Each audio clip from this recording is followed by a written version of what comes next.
Olá, pessoal! Sejam muito bem-vindos a mais uma aula aqui no Mente Aberta. O mundo hoje parece um quebra-cabeça gigante, né? Às vezes bem caótico. A nossa missão aqui é justamente essa: conectar as peças e entender as grandes forças que estão desenhando o nosso presente. É que a gente é bombardeado por notícias de tudo quanto é lado, não é verdade? São guerras, crises econômicas, avanços de inteligência artificial que deixam a gente quase sem fôlego. Tentar ligar uma coisa na outra pode parecer impossível, e isso acaba gerando aquela sensação de sobrecarga, de excesso de informação. Mas é exatamente isso que a gente vai fazer agora. Nesta análise, nós vamos conectar os principais acontecimentos, as principais tendências, para revelar as forças que, neste exato momento, estão moldando o nosso futuro. Vamos juntos! Ok, vamos mergulhar nisso. Muitos especialistas em geoestratégia estão usando uma expressão para descrever o momento atual: ponto de inflexão. O que isso quer dizer na prática? Quer dizer que a gente está vivendo um período de mudança muito rápida, muito imprevisível, sabe? Onde a geopolítica, a tecnologia e a economia estão literalmente se chocando e criando um cenário global completamente novo. A análise do Geostrategic Outlook da EY para 2025 organiza esses riscos de um jeito bem claro. A gente vê, por exemplo, a ameaça de novos conflitos, não só no campo de batalha, mas no ciberespaço também.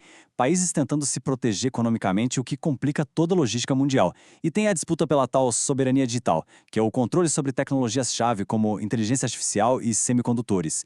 E tudo isso acontecendo enquanto a corrida pela liderança na economia verde fica cada vez mais acirrada. E olha, esses riscos não são só teoria, não são só algo que está num relatório. Eles já estão acontecendo, se desenrolando em vários focos de tensão pelo mundo e dominando as manchetes que a gente lê todo santo dia.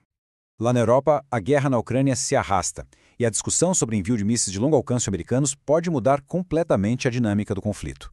No Oriente Médio, a situação em Gaza se agrava, mostrando como a região é um barril de pólvora. E para colocar mais lenha na fogueira, o Irã volta a afirmar suas ambições nucleares. Cada um desses pontos é um foco de tensão com potencial para impactar o mundo todo. E como não poderia deixar de ser, todo esse cenário geopolítico instável tem consequências diretas na economia global e, claro, na nossa economia aqui no Brasil. Uma coisa está totalmente ligada à outra. Agora, apesar de tudo isso, existe uma certa resiliência. A previsão de crescimento da economia global para o próximo ano é de 3%, e isso é puxado principalmente pelo bom desempenho de economias gigantes como a dos Estados Unidos e a da Índia, que continuam a surpreender positivamente. No entanto, a realidade do Brasil é outra. O país tem a segunda maior taxa de juros reais do mundo, a gente só perde para a Turquia. O que isso significa? Que mesmo depois de descontar a inflação, o custo do dinheiro do crédito aqui é um dos mais altos do planeta. O impacto prático dessa política é gigantesco. A preocupação de todo o setor produtivo é resumida nessa frase do Renato Correia, da indústria da construção. Entidades como a CNI e a Firjan, todas alertam. Juros tão altos freiam investimentos, freiam o consumo e principalmente a geração de empregos. É como se a gente estivesse dirigindo com o freio de mão puxado.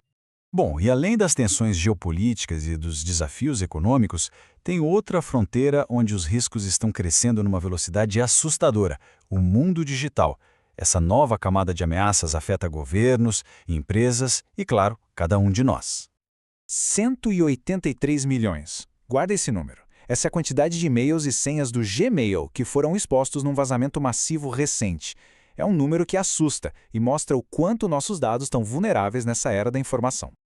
E a ameaça é constante, é diária. No Brasil, cada organização, seja uma empresa ou um órgão do governo, enfrenta em média 2.822 tentativas de ataques cibernéticos por semana. Vou repetir, por semana. Isso mostra que a guerra digital já está acontecendo. E os alvos não são aleatórios. O setor governamental é o mais visado, com quase 5.000 ataques por semana.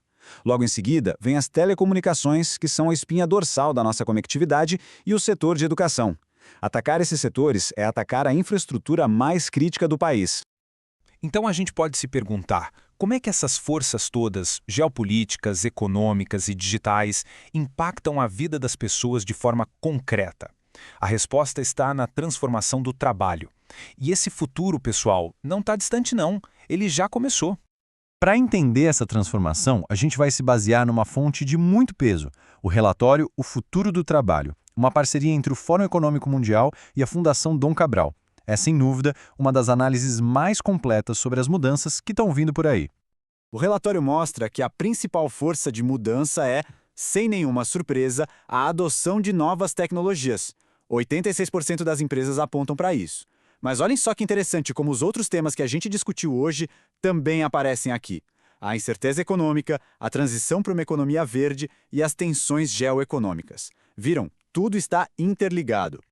E essa transformação tem dois lados bem claros. De um, a gente vê a ascensão de profissões ligadas à tecnologia, especialistas em inteligência artificial, engenheiros de fintech, analistas de segurança. Do outro lado, funções mais administrativas, mais operacionais, como caixas de banco e atendentes de telemarketing, estão sumindo rapidamente, sendo substituídas pela automação.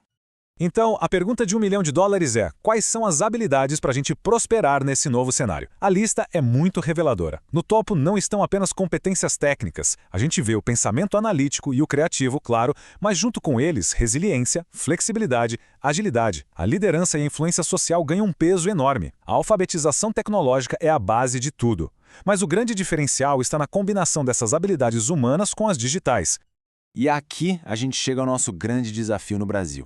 A maior barreira para que as nossas empresas se adaptem a esse futuro não é falta de dinheiro ou tecnologia, mas sim a lacuna de habilidades. Em outras palavras, a falta de profissionais com a qualificação certa. A boa notícia é que quase 90% das empresas já perceberam isso e planejam investir pesado no treinamento de suas equipes. E assim, a gente conectou os pontos, das tensões globais lá longe até o nosso mercado de trabalho aqui perto.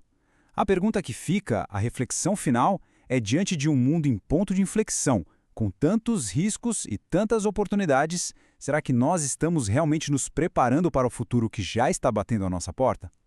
Obrigado por acompanhar esta análise e a gente se vê na próxima aula.